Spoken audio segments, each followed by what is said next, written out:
There was never actually a special relationship between Zelensky and Washington, more a marriage of convenience. But it seems that Joe Biden is now ready to turn on him, as indeed are the British, who are already calling for peace with Putin. The Americans probably wanted a substitute candidate in the wings, just in case Poroshenko didn't deliver the goods once eased into office with a little help from US meddling in 2014. Zelensky had the perfect credentials as the media figure to fill the gap of a populist leader which Joe Biden's cabal of goons guessed that the Ukrainians would yearn for. He ticked all the boxes. If we are to look at the Washington Post and its servile sister in the UK, The Guardian, we could be forgiven for thinking that now it's only a question of time before Zelensky is alienated, as both Biden and Johnson point the finger at him for their own economies' collapse. As Americans have to come to terms with inflation and the price of gas at well over $5, and Brits face the same as well as an energy bill crisis this winter,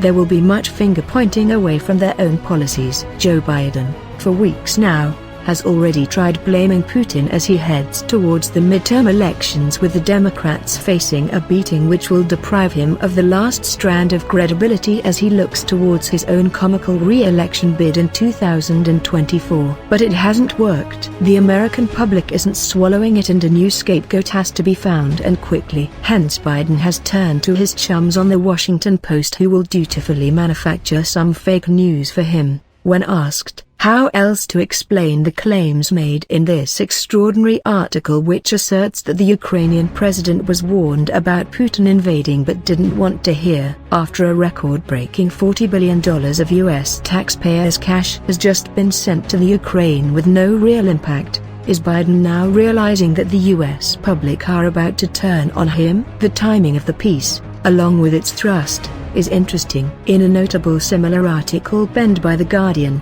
it's also added that any kind of planning by the British leader Boris Johnson was also left far short of the mark, and that even today London has no real strategy in the Ukraine. The finger pointing though by Biden is poignant. To make such a sideswipe, even as an afterthought, is a glimpse into the thinking now in the White House, and corresponds with a lot of the reporting in recent weeks on both sides of the Atlantic, which has changed, signaling a new approach to how the West should regard the conflict and its longer-term relations with Putin. Depending on how much emphasis you put on the suggestions and hints made in both of these articles by the left, it could be considered that we are witnessing a change of view from the UK and the US, as both countries' political class has reached a breaking point in terms of how much longer they can justify rising living costs to a weary electorate. The suggestion in the Guardian article that the West might want to consider how to make peace with Russia to prevent Putin falling into the hands of China is particularly pertinent, and the fact that this came from the Guardian,